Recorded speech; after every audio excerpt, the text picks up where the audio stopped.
Tamtoota hordoftoota alamiituuf akkam jirtanii nagaa keessanii ani nagaa kootti galata waaqayyoo isinillee nagaa waaqayyoo bakkuma isin jirtanitti isiniif haa baay'atu obboleewwan koo baga jiraattanii isiniin jedha. Egaa gidduu kana viidiyoo hojjedheen beekuu addaan kutiin ture.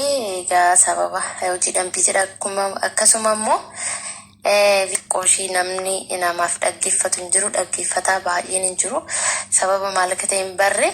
Kanaafuu egaa obboleewwan koo haga danda'ameen viidiyoo namni yeroo hojjetu kan akkuma koo warroota yuutuubarii haarawaa ta'an kana jajjabeessaa viidiyoo dhaggeeffadha, akkasuma koomentii kennuudhaan nama biraaf sheeruu gochuudhaan jajjabeessaa isiniin jedha. Galatoomaa. Egaa guyyaa har'aas immoo gorsa yookaan barumsa ta'a kanan jedhe obboleewwan koo ni fayyada kanan jedhe qabadhee dhufee egaa hanga dhumaatti akka hordoftan abdiin qaba. Haarawaa kan taatan immoo YouTube koo subscribe gochuudhaan mallattoo bilbilaa san tuquun dagatina, maaliif yeroon viidiyoo hojjedhu akka isiniif seenu jechuudha. Maatiin haftaa isiniin jedha, viidiyoon kana dura hojjedhe isin jira, isas dhaggeeffadhaa. Galatooma.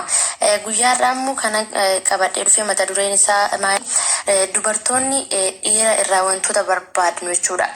Shamarran dhiira irraa maal barbaadnu kan dhiira akkamitti kan nuti barbaadnu kan jiru. Inni tokkoffaan ofitti kan amanu jechuun egaa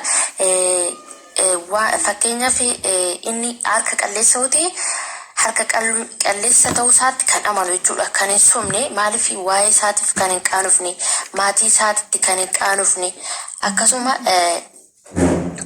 namummaa isaatti bakka kan hin qaanofne. Maaliif dhiironni tokko tokko waa'ee isaanii jechuudha, waa'ee duuba isaanii ni dhoksanii waa'ee maatii isaanii yookaan waa'ee isaas haa ta'u kun hin barbaachisu. Shamarran dhiira akkana hin barbaannu. Maaliif gaafa biraa iccitiin inni dhufu sun yeroo ba'e inni immoo namni jaalalli isaan wal dhabuu danda'a jechuudha. Kanaafuu shamarran dhiira ofitti amanu ni barbaanna jechuudha. Inni lammataa abjuu kan qabu. Abjuu kan qabu yeroo jedhu egaa nama rafee abjuuf kan abjuuti jechuu koo miti, isiniif gala. Gara fuulduraatti kaayyoo kan qabu jechuudha. Nama gara fuulduraaf kaayyoo guddaa qabu. Akkasuma hojii kee ati hojjaa tokko ni hojjetta yoo ta'e hojii keessan kan si deeggaru, kan si jajjabeessu, karoora isaa gara fuulduraatti cimaa kan ta'e jechuudha. Nama akkanaa kanas ni jaalannoonni shamarranii. Inni sadaffaan kan kunuunsu. Egaa kunuunsu yeroo jennu maalidha? Fakkeenyaaf kan kabaju, nama fuulduratti kan kabaja kennuuf, kan hin qaanessine isa kana ni jaalanna. Akkasuma immoo kennaa adda addaa kan kennuuf yeroo tokko tokko darbee jechuudha. Kennaa yeroo jedhu egaa kennaa yeroo baay'ee dirqama kennaa warqii yookaan adda ta'e jechuu miti. Waanuma salphaa abaaboodhaan kennee sarpiraayizii kan godhachuudha, kan gammachiisu waan akkanaa kana baay'ee jaalanna jechuudha. Kennaa guddaa osoo hin taane waanuma xiqqoo yeroo sarpiraayizii godhe baay'ee gammaddi jechuudha. Shamarran nu hin gammanne jechuudha. Inni arfaffaan immoo dursa kan kennuuf. Dursa kennuuf jechuun fakkeenyaaf guyyaa irraa sa'aatii akkanaatitti beellama qabee fi wal arguu qabna jedheeni yookaan isheen jetteeni yeroo sanitti yoo kan hin argamne ta'e yeroo sanitti baay'ee aartii jechuudha, ni aarra. Akkasuma immoo sooshaal miidiyaa irratti fakkeenya waan akka feesbuukii kana yeroo isaa baay'ee isarratti kan dabarsu yoo ta'e ishee bira taa'ee waan akkasii hin jaalannu. Maaliif yeroo isheedhaaf kennuu qaba jechuudha. Maaliif jaalalaan wajjin jiraachuudhaaf, gammachuudhaan jiraachuudhaaf dursa kennuufii qaba jechuudha jaalalli isaatiif. Inni shanaffaan iftoomina kan qabudha.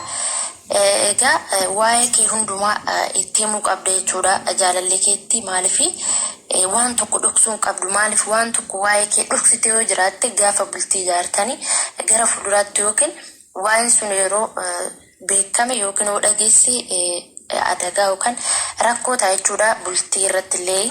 Akkasuma immoo iftoominaan isheen wanta ishee irraa barbaadu yookaan immoo isheen waan akkasii gochuu hin qabdu kan jetti iftoominaan itti himu jechuudha. Waan akkasii hin godhini yookaan akkasii ta'e waan akkasii osoo hin taane waan akkanaa kana osoo goote yookaan waan akkanaa kana jechuudha. Akka mariititti iftoominaan dhiira mariisisu baay'ee jaalanna jechuudha.